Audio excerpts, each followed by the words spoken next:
And hello, Hearts of Oak. Thanks so much for joining us once again. It's great to have Hermann Kelly joining us from the Irish Freedom Party to give us his thoughts on what's happened this week with an Irish flavour. Herman, thanks as always for joining us. Oh, thank you, Peter. It's always great to see you.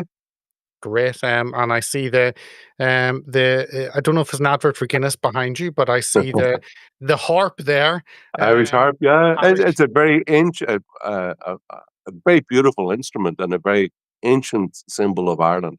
Actually, it's funny that a lot of people across Europe they knew of Ireland because of harp playing, the beauty of harp playing, and also the ancient myths of Oisin and Tain and Og and stuff and Verdi and stuff like Dermot and Verdi and all these kind of ancient myths that the French used to talk about in the 18th century. It's quite yeah.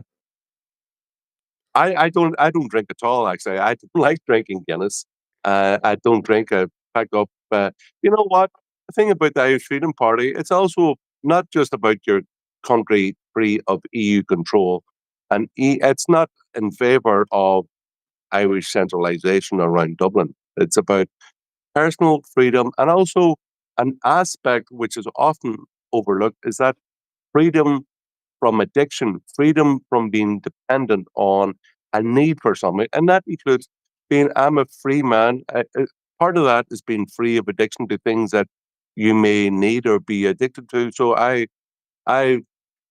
one of my children had a bit of trouble. I thought the least thing I can be as a father is a good example. So over 3.5 years ago, I stopped smoking and drinking overnight, purely to be a good example to my children. And you know what? I know you're not supposed to say this, but I found it very, very easy. I had tried to give up smoking before, and it was very difficult.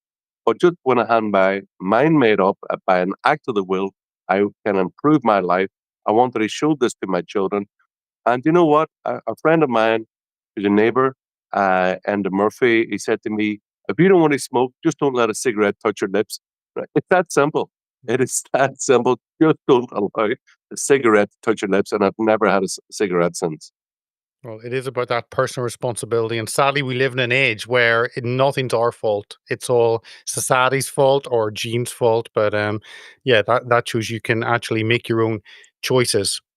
Well, just let me go a bit further on this. Actually, I like there was a man, actually a priest involved, very big player in Irish history at the end of the 19th century, Father Murphy, and his big thing is Ireland sober is Ireland free. Now, at the minute, our country is being overrun by mass immigration. We have very little democratic power left in Ireland, even in the Dáil. So much of this power has been gone off to supranational organizations such as the EU, the UN, the World Health Organization, etc. And huge demographic change is taking place in Ireland. Cultural change is taking place. Almost a quarter of people living in Ireland at the minute are non-Irish. This change has happened over a very, very short period of time, where in Britain it went over many decades. And Ireland virtually happened since 2004 at the latest. And so many men seem to be asleep at the wheel, oh, just doing nothing. One big part of the problem is actually Ireland. It has the third biggest cocaine consumption per capita in the world. And it's been at that for the last 5 years. So the problem is people are either off their heads on cocaine, on alcohol, and now another big thing is social media and porn. For men, addiction to porn and stuff like that there. So I think it's very, very important to emphasize the whole aspect of free people in a free country, but that comes from a healthy mind and a healthy body, and to keep away from things that are addictive, and that means drink, cigarettes, alcohol, pornography, things like that. To be free is to be free of these addictions and free from dependency on something that you need. So I emphasize it's not just a political project, but it's also culturally and it's also personal to free people in a free country and a healthy mind and a healthy body. These things are very closely tied together. And sadly, there's too many men who are asleep at the wheel because they're off their heads on various addicted dependency on various things.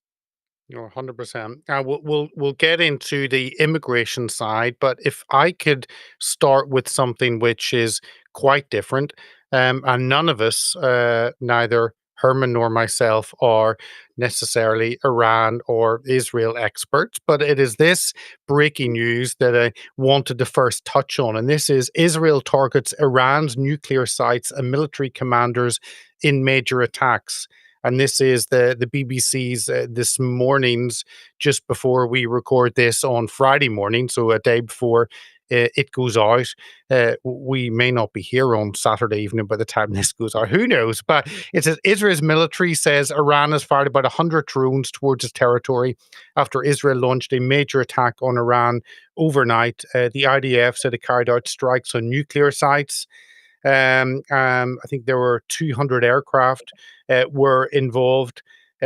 Israel declared a state of emergency, and I saw pictures from Iran with the red flags being raised on mosques, which meant that it was a state of war.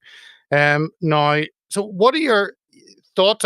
Obviously, we heard the last few days America pulling out some of its diplomatic people from parts of the Middle East, and the thought was, well, this is now building up to an attack, and it happened as we were fast asleep, and we've woken up to this.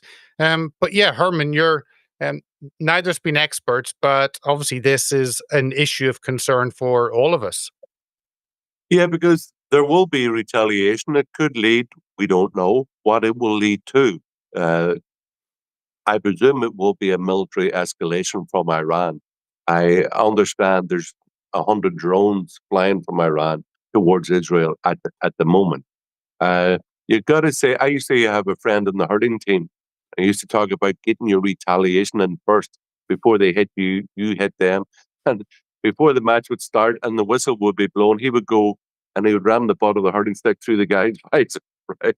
And this is what he called getting your retaliation in first. And seemingly, this is what Israel have gone for in after fear of Iran coming up with nuclear weapons, which obviously is very dangerous and existentially dangerous for Israel.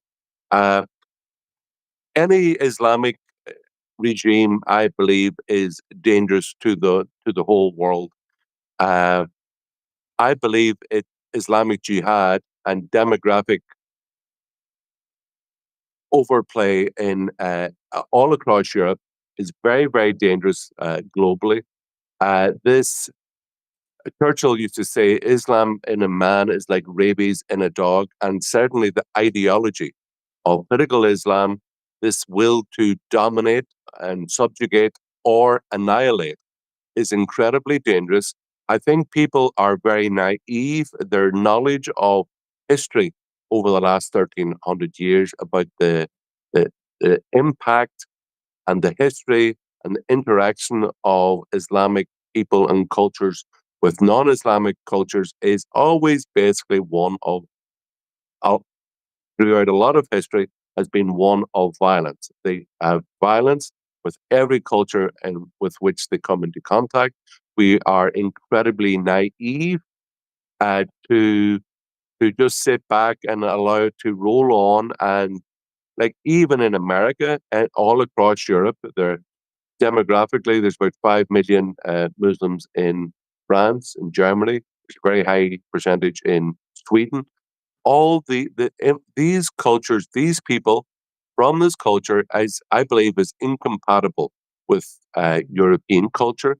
They mean they tell you explicitly, like I would say the Quran is like a proto-terrorism manual, but it instructs these believers in Muhammad to go out and to dominate and subjugate non-Muslim believers, and they don't do that to annihilate them by like clearly says in the Quran about behead non-believers.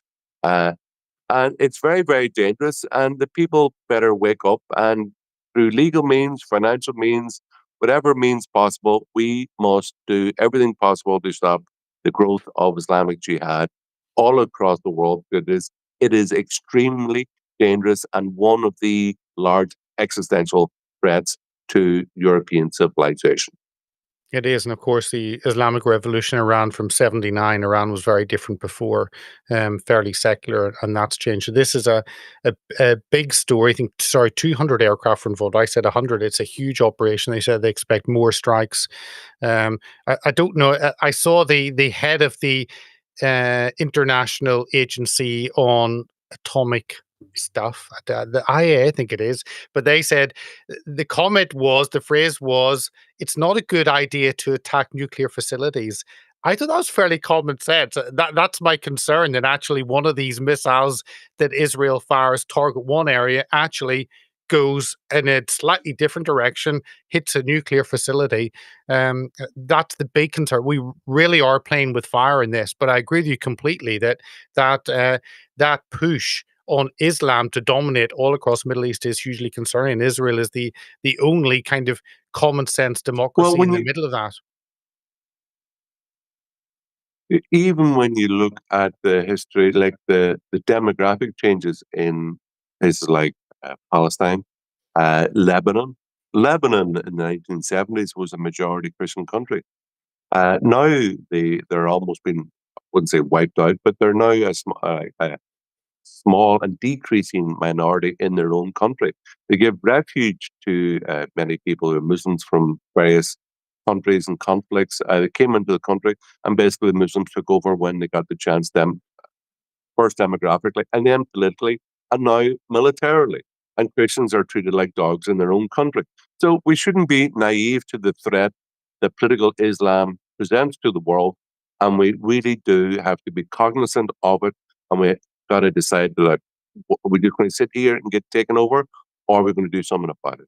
So the whole thing, like, make things uncomfortable culturally, and that would include, no, you can't have your four wives if you come into Ireland. You can't have your halal food. You can't have your interest-free loan, like your Islamic banking in Ireland. This is when in Rome, do the Romans do. This is our country. This is our culture.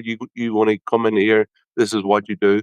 And the thing is, like, they present a large danger. What great benefit do they give that we can't get from other people from cultures which are compatible with European culture? You know, Exactly. so Islamic Jihad presents a real danger, and we got to do something about it. And I'm actually disgusted as an Irish person looking across at Britain when I see the videos of all stream of Islamic Muslim mayors in British towns, and they're all there. They're speaking Arabic, and they have their flags of Pakistan, flags of Morocco, and all this. I'm absolutely disgusted and I'm appalled to see that. And it's a real wake up call to people all across Europe. I know here in Brussels, for example, like there was an Islamic party. Let me give you a few statistics. We looked up there, and you can double check it in Grok and the internet, that in Brussels, 80% of young people under 18 have a migrant background, right? 80%. And 42% of young people under 18 in Brussels have at least one parent of an African background. So that is that's demographic change at warp speed. And if Brussels is the political capital of Europe, well, if this is the road which Europe intends to take, it's incredibly bad for the rest of Europe. If this political capital is also going to be the cultural capital, because they actually have the argument, yeah, it's that there's conflict between the French speakers and the Flemish speakers in Brussels. No. Walking around town, you will hear more than nothing any other language. You will hear Arabic, and that is uh, well, that that puts you on alert. Yeah. It should wake people up to the demographic threat that Islam presents in Europe. Well, let's look at some of the demographic changes. Let's actually, this is a story about the UK, and then we'll uh, jump across the water into Ireland. But here is a piece written by the Telegraph, and it is Annabelle Denham. I didn't think we were heading for civil war. Now I'm not so sure. We are not there yet, but uncontrolled immigration means our nation's cohesion is fraying fast. And she writes a great piece to say that she used to dismiss fears Britain was headed for open sectarian conflict, possible civil war. But she says, now, however, I'm not so sure. The law abiding majority are nearing the end of their tether. They cannot tolerate the sheer lawlessness they've seen. And it's a great, I think, snapshot of where many law-abiding Brits feel they are, and they feel powerless to these changes they are seeing in their communities. When you look, as I just mentioned earlier there, about the videos of the Muslim mayors throughout many uh, British towns and cities, it is incredible. And you look at the demographics, the number of Muslims in Britain is swollen dramatically over the last number of decades. I don't think that I don't see anywhere that the people in Britain were ever consulted, were ever given their consent to that their streets and their cities be culturally changed, that they have to get rid of Christmas trees, they have to stop talking about Christmas holidays. They, you know, every symbol of unity of a in this culture, which is a bit of like Christian culture, is to be silenced, is to be hidden, to be covered up, and in its place, you have this so-called multicultural society. The problem with multicultural societies, and this was admitted by all the political leaders 15 years ago, by Angela Merkel, David Cameron, Sarkozy. They all said this multicultural experiment has failed. Why does multiculturalism fail? Because it leads to a low trust, high friction society where there's a breakdown in social cohesion. Like, let's look at it very simply. Why should I get up in the morning to go to work, to pay taxes, to provide free stuff, free housing, free welfare, free accommodation, healthcare, education, roads for a guy from who lives in the road from Afghanistan or Somalia, or I don't know how to pronounce his name. I don't know. He doesn't know how to speak my language. We have a completely different religion. Uh, we have no common history. We are there's nothing that I have in common with this guy. Why should I go out to work and pay taxes to provide free stuff to a guy from a completely and utterly different culture? Actually, this is where the left, mass immigration, the left should really understand that mass immigration is undermining and cutting the throat of the foundation of the welfare state because it's commonality, it's a sense of solidarity, of communal solidarity and cultural solidarity is the foundation of the welfare state. That people are willing to go to work to pay taxes, to provide for people who fall in hard times, they get sick, they lose a job, etc. Yeah, but they're willing to do that for people with whom they have they, a lot in common, Mm. the same nationality, the same culture. Uh, They're not going to go and do that for people with whom they have absolutely nothing in common. And especially when that culture and these individuals are coming threatening that you must drop all the symbols of your culture and you must take up my culture. That is just, no, that's a recipe for resentment. And ultimately, as you referenced there in that article, eventually it could be a recipe for conflict. Because when there is a competition for limited resources, it is and for political power, it is very likely that eventually these fights politically will could lead to greater conflict. Like you know, No, exactly. Well, I want to jump over into Ireland and what's happening there, but here was a really interesting. I think you'd reposted it, and it's something slightly different and a positive story about the church in Europe. And we've seen, I know from Ireland, we've seen the collapse of um, of a belief in the Irish state and the importance of Irishness and the role of the church. We've seen the biggest collapsing anywhere in Europe just over a generation. But here was a post. The leader of the Swedish group, who brought a record number of young Swedes, including former atheists, to the Chartist Catholic pilgrimage, told me that great things are happening in secular Sweden. His video proposing to a fellow pilgrim has gone viral on social media. And he talks about many, many converts in Sweden and says, if even Swedes can convert to Christ, then anyone can. God is good. That's a good story in kind of, I think, in the wilderness that Europe finds itself, not having an anchor of right and wrong with the collapse of the church. And I just find this really interesting as I was scrolling through your feed to see actually this is a positive story about people returning to something which is good in Sweden. Yeah, absolutely. I've been to Sweden a few times, and actually, I noted among Sweden in the Sweden Democrat Party. I know the chairman, I know the president of the party, etc. And speaking, I went to a few of their events.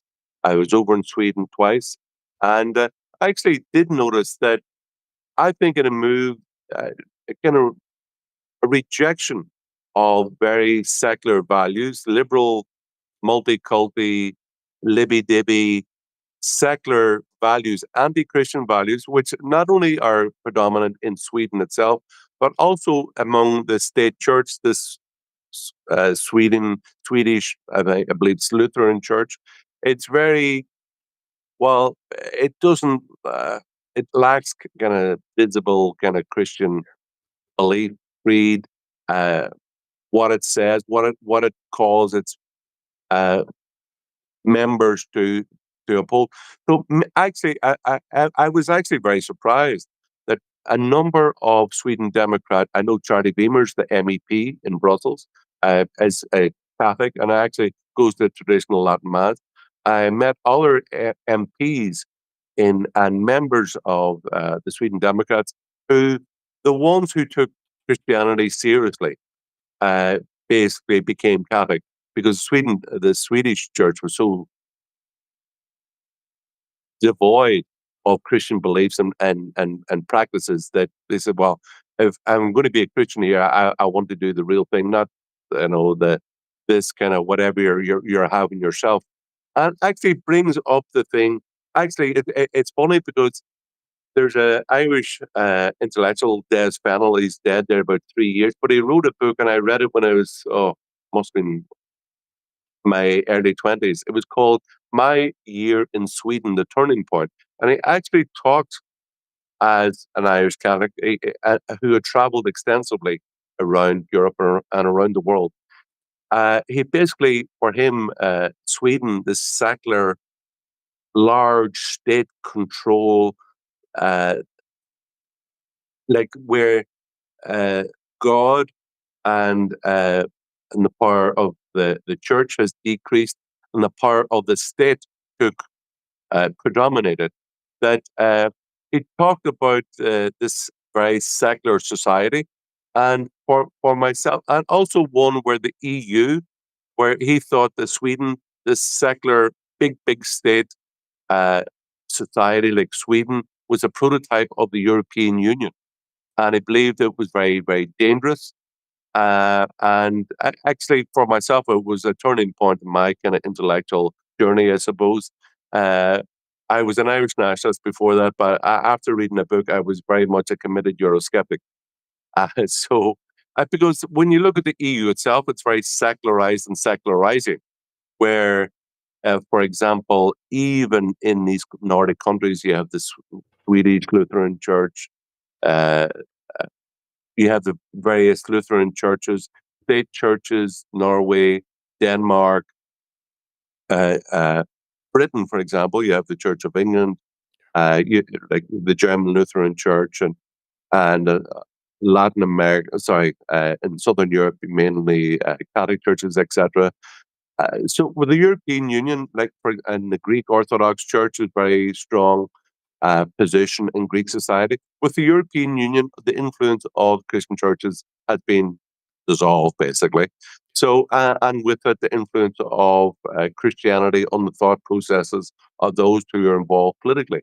So, Sweden is an incredibly secular society, and it's good to see that many young people, or an increasing number of young people, see the difference that Christianity makes. They reject the secularizing culture in which they live, and they're coming towards a belief in God and in Jesus Christ.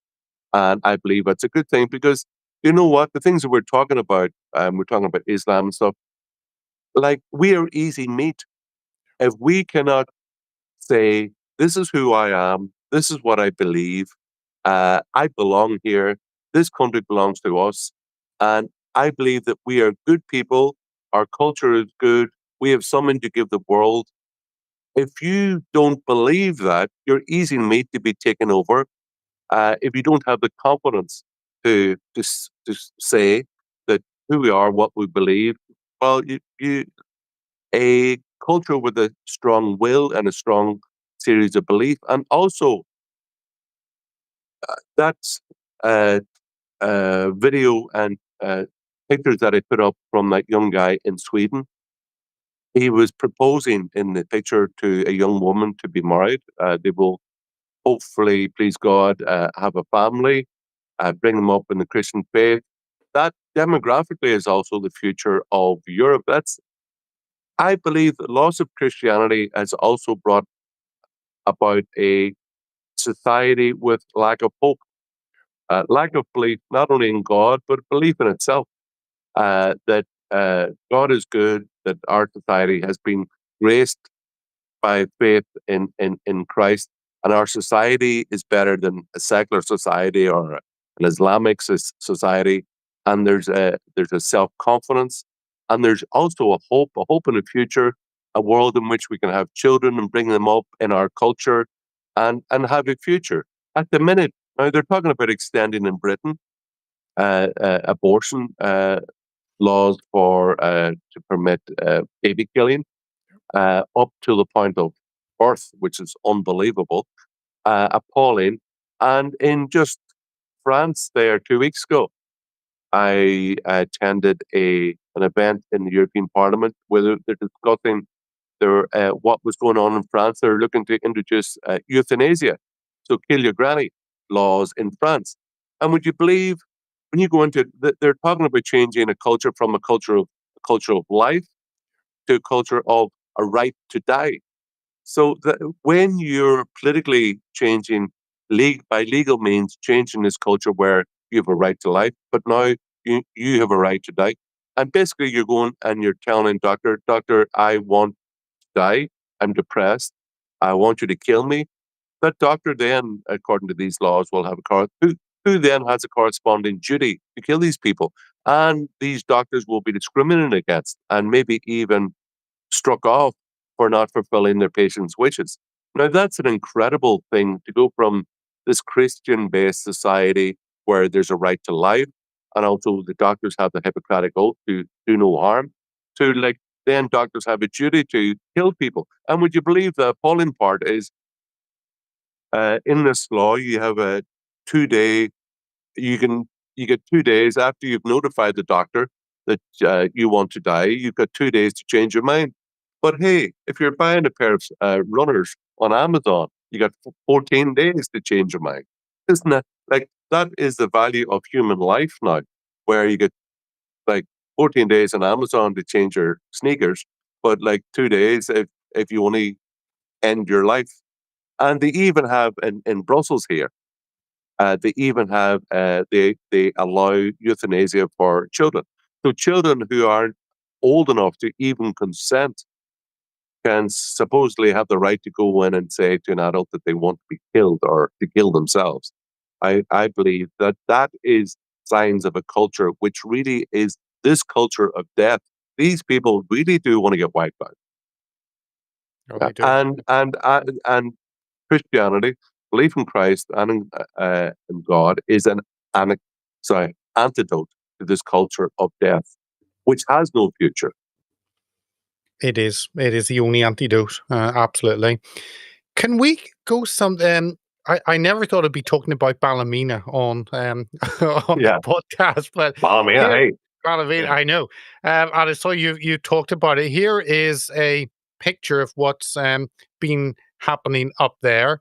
And let me see if I can play a little video clip.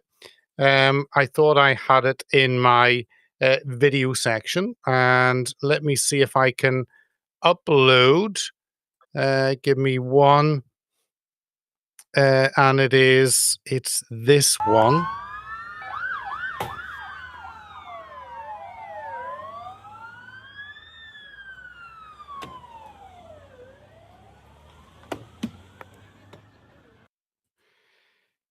Like back to the bad old days, or the days we used to grow up in. Um, Give us a little bit of background. This is about a rape of a girl and the frustration and anger the people have. I don't know if it's been orchestrated or not. You never know whether it's the paramilitaries whipping something up to push back on people. Yeah, what's your perception or assessment of what's been happening there and how this has spilled over into violence? Actually, it's not just a thing to do with the north of Ireland, because it's actually very similar episodes have happened in the south in Dublin. You may remember last November in Dublin, there was riots, large riots in the centre of Dublin after three children were stabbed by a, I believe, Algerian migrant in the middle of a street in Dublin. And people were very angry. There was riots and shops were burned and police cars were burned, etc. Um, there's in the south. There's a large increasing number of rallies and protests against immigration centres imposed by the government all around the country.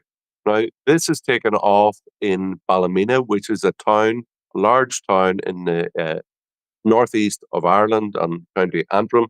Predominantly, it was kind of, I'd say, be unionist Protestant town, but there's a good, I don't know, maybe a third Catholics. I'm not sure, Ballymena.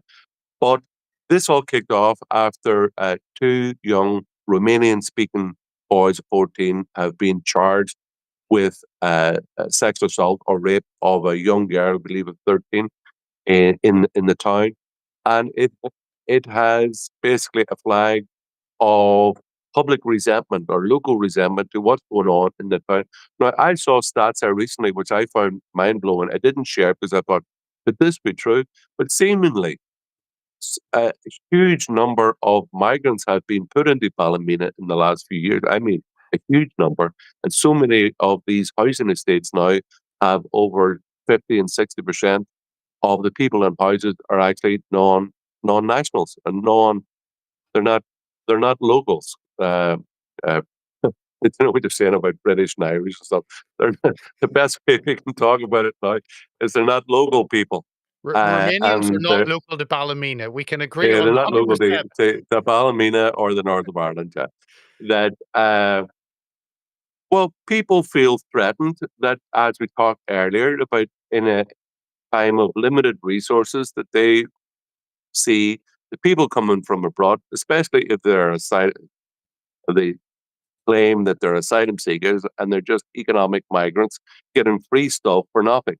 They get free accommodation. And actually, I was watching GB News to see there that rents, the whole system of private landlords, about the state has got private houses or taken good private houses to put these people in. These people are living in these estates that's put up the rent for local people, and so they're thinking, what the hell? I was paying like £800 for rent before. Now it's almost £2,000 per house, and I can't do it. So it is a recipe for resentment. The people feel locally that the areas become moved from being a safe area to becoming an unsafe area. From where it was easy to rent a place, now it's very difficult to rent a place or even find a place to stay. And they're very resentful that their children can't find a house to stay, and they don't want their daughters walking around in fear of being raped or the young sons being beat up on the street. Now, actually, it kind of reminds me. There's a town there as you leave County Armagh, and you're just going south as in the Cavan Armagh. I can't remember, but there's a town, and actually, that's been there's a huge amount of Roma has gone into this local town. I'm not talking about Ballymena at the minute, but I've driven through this place. It just its name it just passes me by at the minute. But basically, there's a huge amount of Roma have gone into this town, a very run-down town. A lot of Roma went into it. They were put into it. Now, they've had things, a local person told me that they had a thing for the 12th of July where they were playing very loud music as they were having the 12th of July march going past or whatever. And at the same time, they also put, I believe they painted or they had a bit of a bonfire at the local GA pitch just before a final. So these Roma were saying, we're coming in here now. We've got the numbers. We're the boss here now. We're going to tell you, the Protestants and the Catholics, how, there's a new king in town here.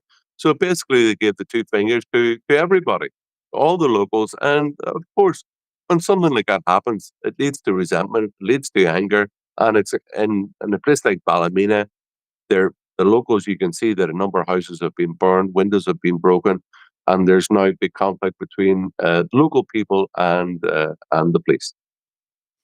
Well, let's jump down to Cork and look at some of the people coming out anger at mass immigration. Here's a clip from Warham, and then we'll do a clip from Ezra Levant, who seems to get everywhere. So here's just a clip from Warham for the Warham posse. Here in front of the Albert Key building, there's a bunch of Irish patriots today in glorious Cork, Ireland, and they're playing a tune right now for all of us in the party. And it's an amazing day, amazing group of people, patriots from all around, young and old, all kinds of families cheering. And we want Ireland to be Irish. There's lots of chants of people saying, "Get them out, get them out, get them out."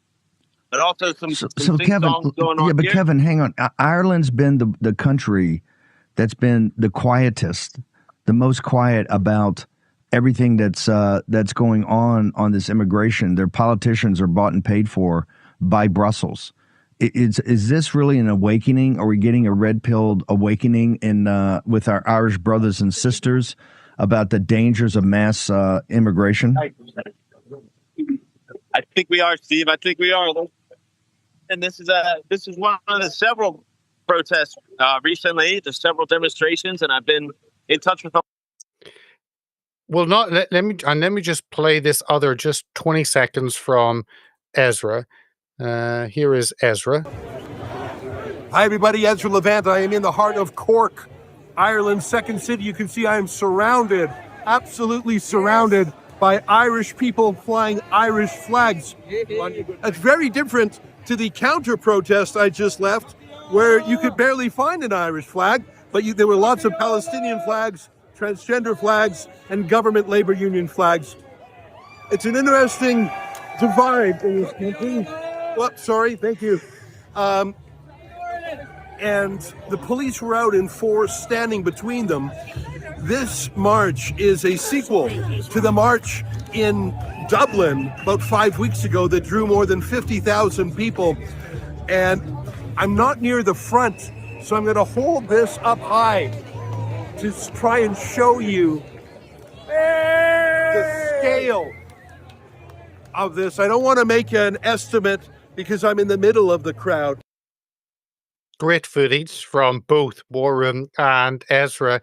But it does mean Steve Bannon's point that the Irish seem to have been accepting of this, but it seems as though a point has been reached and frustration is building. Absolutely. The number of rallies since we had that one in Dublin there, February, was it? There's been a number of rallies has increased dramatically and all around the country in various towns. All around, it's pretty spontaneous. It's not that even well organized. It's just that local people have come up. Oh, there's another asylum seeker. Let's call them what they are. Economic migrants here, just taking advantage of these like easy to fool political idiots that they have in Ireland. Economic migrants coming in, looking for free stuff, and the resentment locally is going up. And there's been rallies all over Monaghan and like all over the country. They just come up spontaneously, and they're getting good crowds. Like this idea that Irish people are just going to sit around and let their country be taken over by people coming in for free stuff is just no. That's coming to an end. Look, when we started this Irish Freedom Party, we had the first rally, successful rally against immigration. It was in December 2018, and we had 150 people. That's all we had outside the door. There was a counter protest of leftists run by people before puberty, or people before profit, as they call themselves. Outside the door, we had 150. They thought they would show up, shout us down, chase us off. Where we had a successful rally, we had tripled their number. We spoke. We then went off. People were happy, and after that, we had rallies to do with the issue of free speech, about the carbon tax, etc. And the whole practice of having rallies in the street, in public rallies, started to take off, and that increased. A number of years ago, there was a lot of rallies about this immigration issue, and it's kicked off again. There'll be one in Dublin on Sunday, the 22nd of June, and that should be a big event. Now, I've spoken at some of these rallies before in Dublin, very, very large crowds, and yet the chant was Sinn Féin are traitors is a common one. What's that one? Get them out. It's good. It has ambiguity about the politicians, and also but also many of the freeloaders who come here to abuse our hospitality in Ireland. No, Like the whole issue of the relationship. Like, Irish politicians are liars. Okay, they're here not to do what's best for Ireland. They're here as, I don't know. They're here to represent people in Brussels to us. Right? They want to impose this mass immigration. Now, there was an Irish guy, a dangerous Irish guy called Peter Mcilvenna. He's a former Fine Gael Attorney General in Ireland. He was also an EU Commissioner, and he was the guy who was a big noise advocating. And a number of years ago in the House of Commons committee, he talked about the EU needs to break down the homogeneity in nation states and they do it by immigration and multiculturalism. So they explicitly say they want to destroy the nation state, and you must do that by mass immigration and destroy the homogeneity of nation states. That's what they're doing. That's the reason why they're doing it. And we have to counteract that by helping young families to have children. That all we are looking for in the Irish Freedom Party is that people have the basics of every normal country around the world, that they have an ability to get an education, to find a job, to have a house, get married, have a family, bring them up in their culture, have a future. We're not looking for bells and whistles and free dessert after every meal. We're just looking for the very basics of a successful, functioning country. That's all we're looking for. And we're not going to have that while we are members of the EU and our country is getting flooded by EU open borders. Another aspect, actually, Ireland has control over the number of non-EU work permits. Now, a country the size of America gives out 65,000 work permits, whereas a country like Ireland, with a country of just over population over 5 million in the south, we give out 40,000 work permits. And attached to those, for 20,000 of them, we have full family reunification for the first 20,000. Now, that is just ridiculous. And we can see where whole housing estates at the minute are being bought up by Indian nationals all around Ireland. And you know what? That's just a recipe for resentment. These people coming in, they have money from somewhere, and they're buying up properties where Irish people can't afford them. That is the death of a nation and the death of a nation state. And our thing is to come back about the regrowth of a nation and the regrowth of the comeback of the nation state. Oh, Sam. Let's put two stories together and then finish off with Lois McClatchy Miller and Billboard Chris being arrested over there in Brussels. But first, let me bring up this. Let me put these two together. They kind of fit. You'd posted this. Which of the following issues should be the two most important priorities to deal with in Ireland? And housing is there 62%, huge housing crisis, immigration 28%, cost of living 25%, and the economic issues are much lower, and the health issues are much lower. There is that, and then let me just bring up another one which shows the changes and. this is so Garda eligibility criteria for those not from Ireland, the Garda being the police force in Ireland. You have to be a national or of a European Union member state, or be a national of European Economic Area, or you can be a refugee or a person granted subsidiary protection. So you can come over in a boat and you can join the Gardaí. That kind of concerns me. But yeah, those pressures, it's about housing, immigration, but then the police force. What on earth has happened if you can come over on a dinghy and actually probably join the Garda? Who knows if you can speak English or anything or what your background is?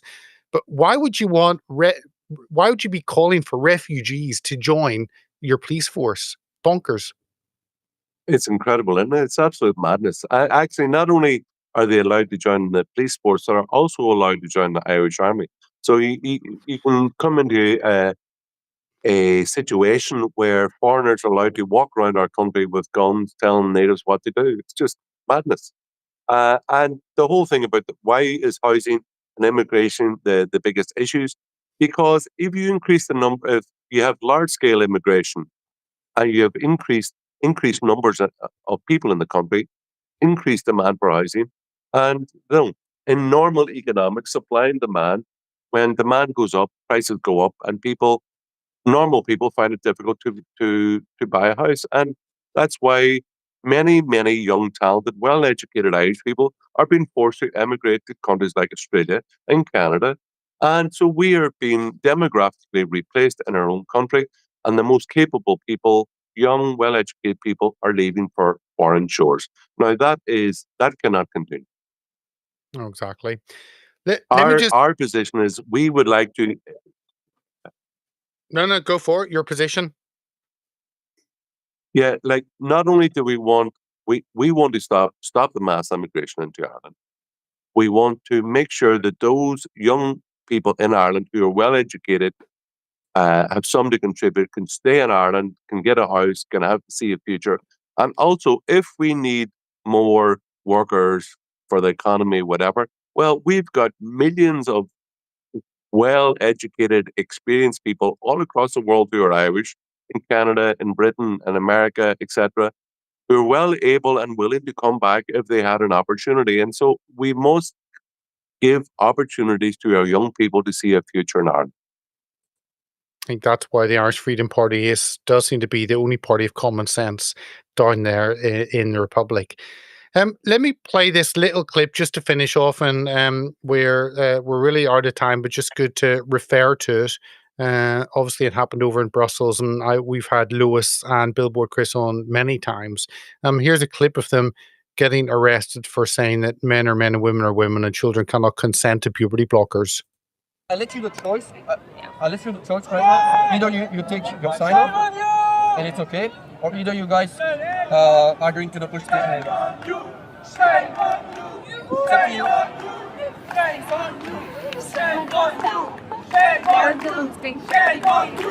Two of these men came and threatened and abused me. Like they yelling. I wasn't there. I wasn't there at I have that it all on moment. camera. I can show you. I called you guys. Yeah, You but didn't come. it's because you guys are just right here. So Yeah, but we're to allowed my to be point of here. view, to my point of view, the trouble is caused by you guys being in We're this just place. being in here with a stated Okay, belief. I let you the choices. It's now up to you. All right, I'm gonna- I'm happy to go to the police I'll go to station the then. police station. Okay, you guys I'm going are to stand up for my rights, and I'm going to stand up for the kids that are being harmed. Okay, you're going to the police station. Okay. All right. Il y a un celui-là ou pas? Vous savez le mettre dans votre véhicule? And then they get arrested and are let out. But yeah, it's common sense. Children cannot consent to puberty blockers. They're children, and yet having that sign, they're the ones causing the trouble, and not those who are abusing and attacking them. And in the center of Europe, in Brussels, Absolutely. I actually met Lois and Chris there last week in Wednesday in the European Parliament. I introduced them to my MEP, Anders Vistesen. They make a common sense argument that children are too young to consent to like a life changing uh, decision such as that. And like they and Chris told me that Brussels was the worst city he's ever been in for reception, that there was threats of violence, people throwing bottles at him, there was threats of violence. And in that clip there, what happened was a group of 20 people came, all these leftists came threatening violence. The police were called. And instead of lifting, like all they were doing was having billboards up with a very simple message, having peaceful conversations with people who went past. And the police, instead of lifting the mob of thugs who were threatening violence, lifted these two people, took them to a police station, stripped them of their clothes, threatened them with charges, and eventually they were released. The good thing is that this issue has now become a big issue in the States, and they were invited over to the White House to explain exactly what happened. And the thing is, this trans ideology, this trans, like the, this common, this alliance between the far left and Islam and all this trans ideology, it's all part of the cultural Marxist agenda to destroy the nation state, destroy the family, and even the distinction between male and female. And that's why we must do the counter and stand up for a belief in biology, not ideology. Stand up for the, um, the distinction and the complementarity between male and female, and as a foundation of family life and a civilization. That's what we're talking about at the minute. The future of a civilization. And if we don't defend the basics, well, that which is built on top of it will crumble. Well, that's a common sense statement to end on. Herman, always appreciate you coming on. Thank you so much for giving us your time today.